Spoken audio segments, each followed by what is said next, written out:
So now we have Professor BP Sanjay sir, Senior Professor at Manipal Institute of Communication, former Director of IIMC and founding Vice Chancellor of CUTN, joining us online. So sir is there. He is a globally respected authority on media systems, journalism, education, and communication policy. So over to you, sir, because we want to know. Yeah. So for you, sir, like you have joined, like online. So just wanted to know, like how do you relate AI disruptions to the larger political economy and institutional functioning of media? So please go ahead, sir. Like I'm not giving you 3 minutes because you are so senior. So like you can take like 10 minutes because we all are here. Like to learn. I always consider myself as a learning person because that designation is not temporary, that is permanent. All other designations are temporary. Nobody can snatch this learning person designation from me. So please, sir, like over to you. Thank you, Chairman. Am I audible, please? Yes, sir, you are audible. Thank you, Chairman, and thanks, Upendra Pade, for having me at the National Media Conclave. On a very personal level, I miss being there because I have never missed a single NMC, National Media Conclave, since its inception.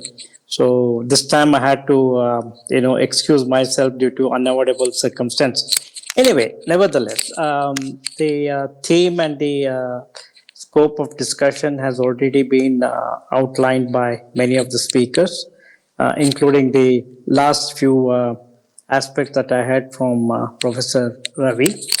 The question of deep fake and credibility, as it is formulated, has many connotations. One, of course, as you particularly pointed out, that can there be a political and economic framework to understand the situation. As all of us know, political economy essentially looks at the consolidation and convergence of interests in any particular sector. This has been more often used in the economic sector, but in media and communication sector, it has been used as to how resources are managed, distributed, and made accessible to the people.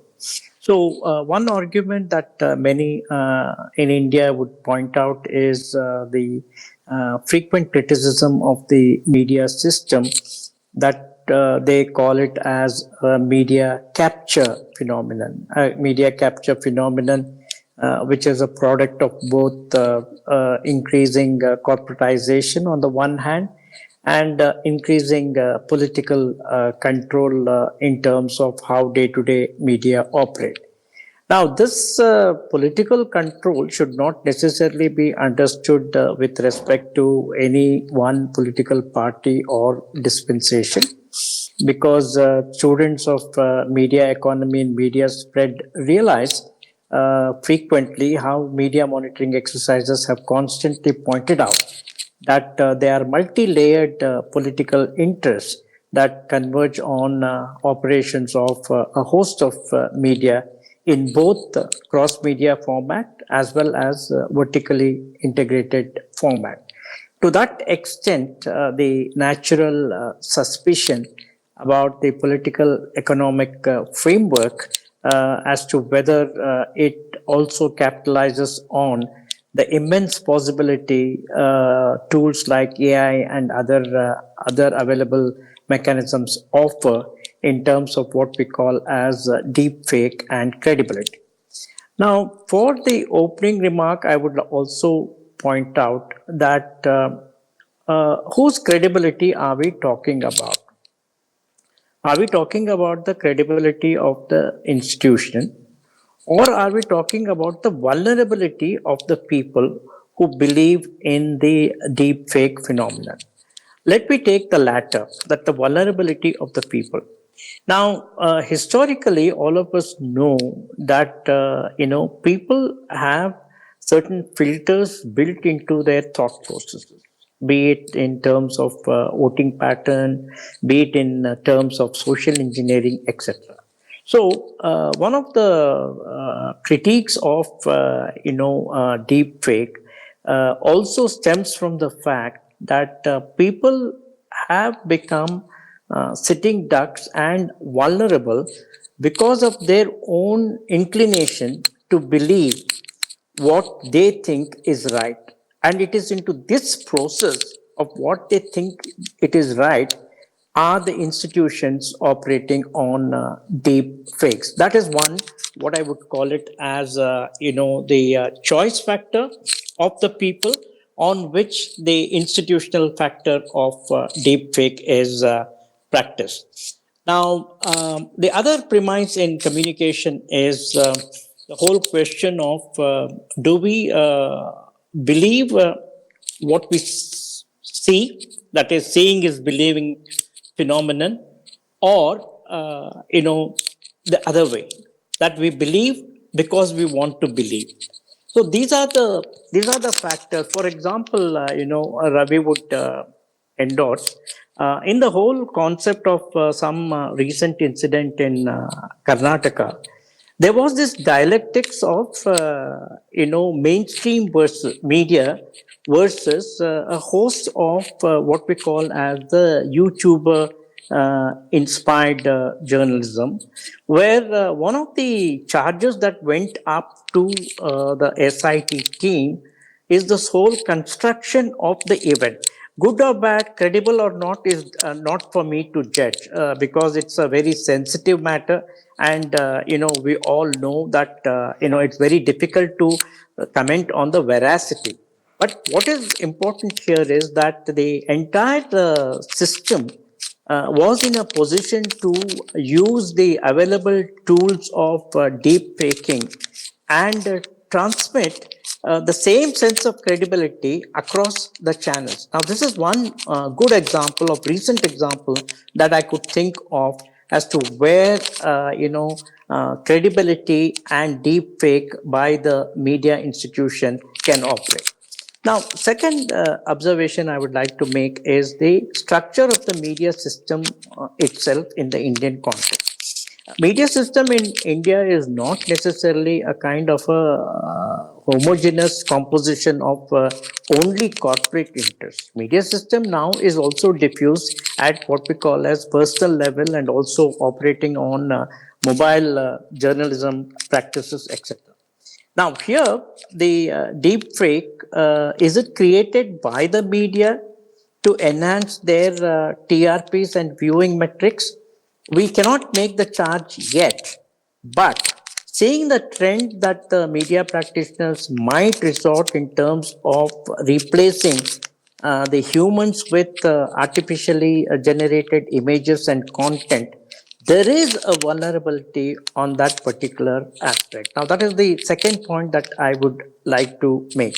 Third point, between 20 and 2025, there has been a very high level of deep fakes by the IT cells of various political parties. Nobody is a saint or nobody is a sinner in this particular game. All parties have played, the dynamics of electoral management with a misinformation, and misinformation exacerbated through what they would call as credible information sources. So one of the things that deep fake and credibility ethics critics argue is that it is high time, particularly in the election practices. And we also have had comparable examples in Europe and North America, where this whole concept of credibility is equated with what they call as the post-truth phenomenon. Now, what can be the mechanisms by which, particularly as all of us are interested in training students, what can be the mechanisms by which we can bring in that layer of understanding? One, of course, is the whole notion of visual imagery transcending our life. Scholars like Baudrillard and others have argued that sometimes, the construction of reality on media, they call it as hyper reality, sometimes becomes more real than the actual fact. And this is a criticism that occurred in the concept of war reporting. For example, many of the communication scholars know that the Gulf War is a classic example of hyper reality construction. Now, in classroom, can we kind of uphold the notion of a certain conscious based decision as to where I'm going to use the content?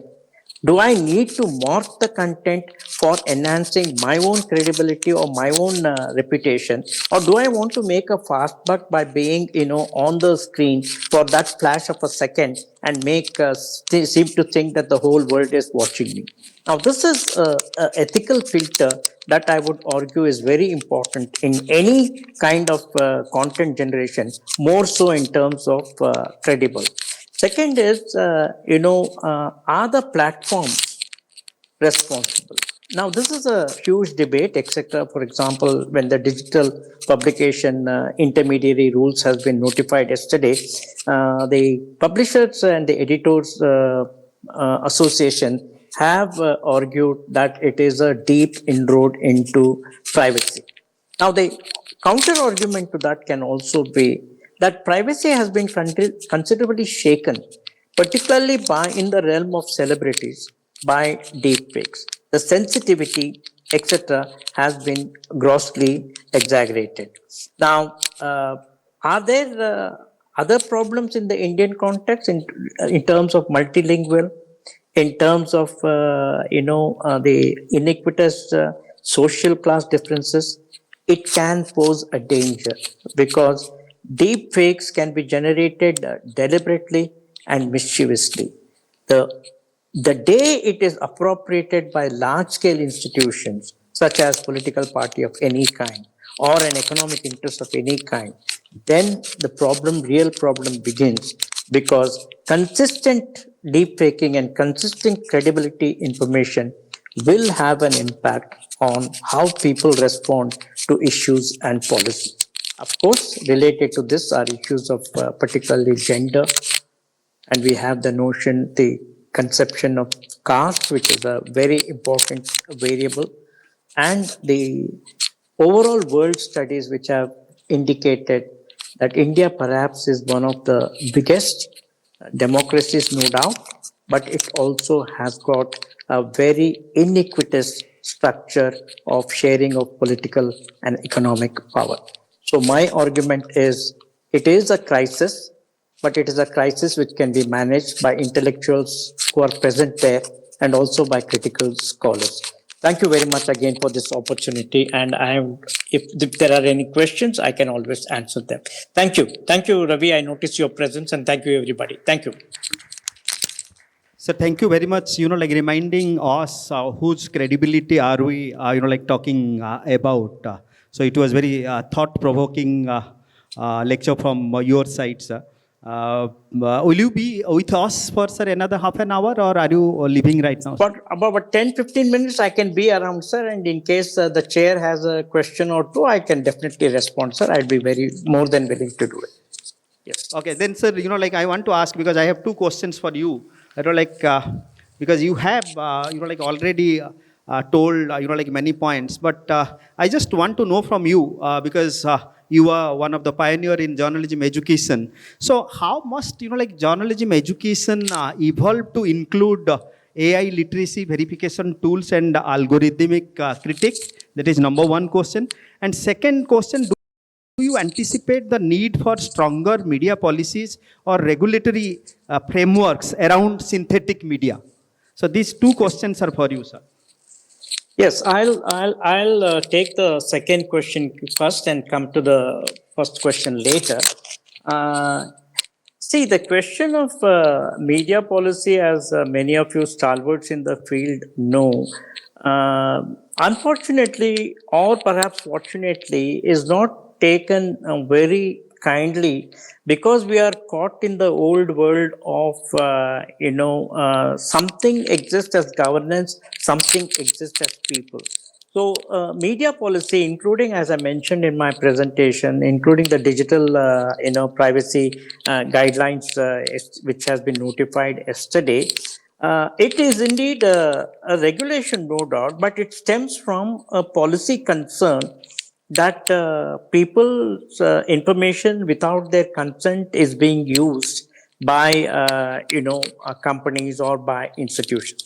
The critique is not yet out, and there's already a petition by the media people. So, media policy, which by and large argues, let us say, in the name of the people, sir, have not necessarily found a kind of salience and acceptance, because the media institutional setup is very powerful in any part of the world, that it would resist anything that is in the realm of regulation in the name of the larger question of media freedom. And they say that they are exercising media freedom on behalf of the people. Now, this is a classical debate that we can talk about. Now, coming to the first question on AI and algorithm and things like that. I just was in another meeting where, recently I had an opportunity to review two contextual papers on AI in journalism education, journalism and mass communication education. One was USA, the other one was Bangladesh. Now, I mentioned Bangladesh because Bangladesh is more similar in terms of the social and other kinds of problems that we have. Now, in the US, what they have done is, they have systematically introduced the notion of coding, credibility, and algorithm aspects into the syllabus, into journalism and mass communication education, where simple tools of that application can help the students train better. But in the Indian context, the problem that we have is AI is now still considered as for many, it is a fascinating tool which has come in handy. Researchers in journalism and mass communications are sometimes very happy because it compresses the availability of resources to them. So, to what extent our pedagogy should include the backward linkages to the construction of credibility and algorithm crisis is a difficult proposition, sir, because already we have 16 to 18 components in our journalism and mass communication education.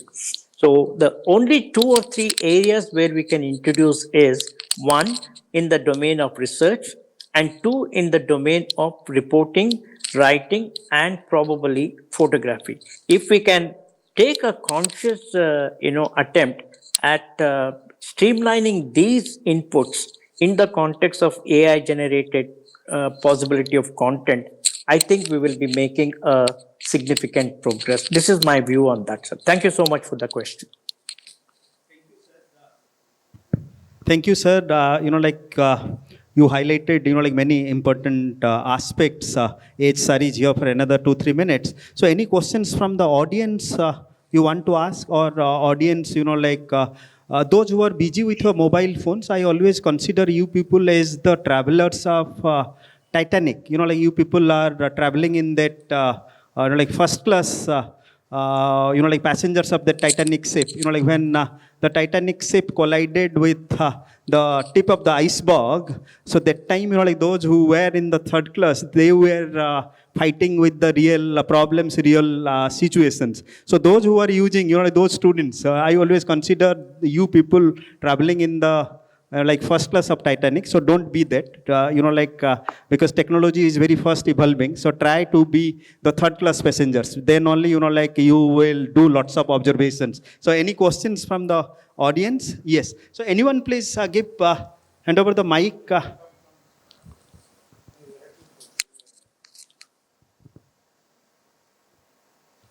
Any volunteer? Yes.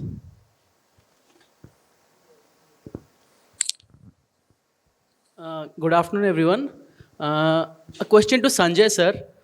Sir, since you discussed about credibility and in the era of AI and deepfakes, my question to you is, and to all the panelists over here is, how do the layman or the common man differentiate between the deepfakes or AI? Because nowadays the videos are so much manipulative, as you said, different political parties or different like YouTubers or some, like influencers, they are using AI to create such videos which can manipulate the common man and influence the voting pattern or the politics or maybe some other agenda, because many of these people who are using this propaganda using the AI tools to spread their propaganda. So how the common man, the layman, who do not have, like I'm talking about my parents or people like who are senior citizen, they do not know the they cannot differentiate between the original video or a deep fake AI video.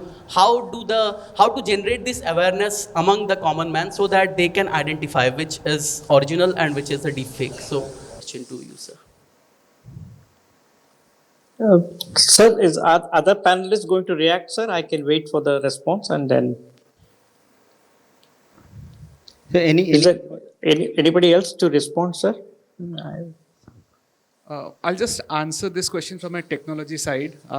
If you go back 15 years, email spoofing was a key thing. It was starting new.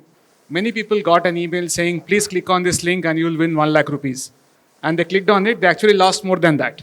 Right? So over time, it has become a new normal and people know about it. People are now starting to understand it. There are a lot of tips and techniques. Look at the ads that RBI runs, right? Where they keep talking about, don't click on this spurious links, don't don't give your Aadhaar number or OTPs to anyone. So it's more about making people aware. I think AI is running at such a pace that the regulations, the awareness are way behind. Because, But sir, eventually nowadays, they'll catch up. sorry for interrupting, sir. Nowadays, people are also, scammers are also using deepfake and AI to do this digital arrest kind of thing. Absolutely. And many senior citizens, like retired bank officers and retired IAS officers, they have been duped by these scammers. Absolutely. Using deepfakes, where they are dressing up like some police officer or some person from ED. Correct. Or some kind of such designation, and they are scamming these people, and people Absolutely. Who have been in such responsible designations, they are unable to distinguish between an original person and a deepfake thing. So exactly, how these people can... I mean, you talked about retired people. I read an article, a CEO of a tech company paid some money. Yes. So if a CEO can get duped, then obviously a retired person is nowhere safe. That's what I'm saying. The regulations are little behind at this point of time, but over time they're picking up. Look at the ad SBI is running. Smriti Mandhana, who is one of our great female cricketers, is doing the ad, where some females, some spammer calling from a phone and all of that. So these are things which are slowly catching up.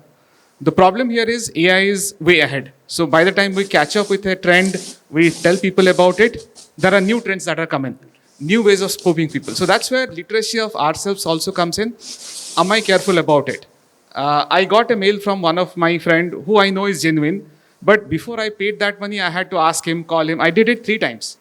So it's on us. There is always going to be a lag in terms of the spammers being a couple of steps ahead of the government, of the people who are trying to help. But it's ownership on us to understand, do that credibility check. That is it right? Is it genuine? Why would somebody call me from a police station? There is a police station right next to my house. I would rather go and check. So that's the extra step we have to take. Till all these regulations, all these checks come in. But yes, it's a problem we face, and we have to live with it. So this awareness need to be generated among the masses. Then. Absolutely, absolutely. And that's where the ads come in, right? Cricketers have been roped in. A lot of media persons have been roped in. They are the ones trying to simulate what a scammer would do so that people know about it and don't fall for it. But yes, there are problems. They continue to be there. Okay, sir. Thank you. Thank you so much, sir. Sir, would you like to add on something, BP Sanjay, sir? No, I mean, I kind of, I'm in agreement with what our friend, that there have been traditions of circulating content which are not necessarily true or factual, which also builds on the gullible people. So AI is probably not the first instrument or tool to be able to do that. Now, I also would like to kind of invoke the comparable viewing practices of the ordinary people, and since the term lay people has been. See, we often have a sense of what we call as a visual suspension of belief. For example, in the whole world of make-believe entertainment, etc., I'm not saying that entertainment is deep fake. But entertainment also carries a large amount of disproportionate imagery of certain things and certain lifestyles. So, to my mind, there is what we call as a very commonsensical notion of can it be true? Will it be true? Can I not check with my friend? I think over a period of time, some of the scams that people talked about, there is what we call as a networking, checking, and credibility factor that probably can be the overriding community-based approach. We may not have a law speaking to every phone to every individual. What happens is over a period of time, people have realized that what is a WhatsApp circulation, what is an image, is it morph? Because they themselves also do it with their own people. For example, they distort their own imagery in photoshopping for fun purposes, for entertainment purposes.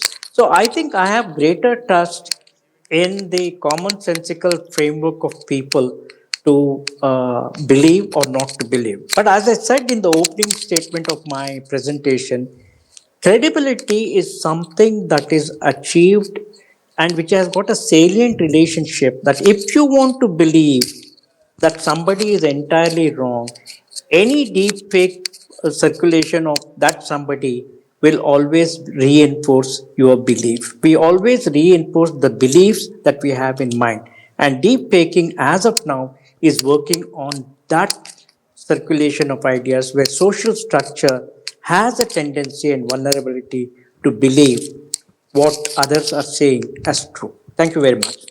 Thank you. Thank you so much, sir. So thank you very much, sir.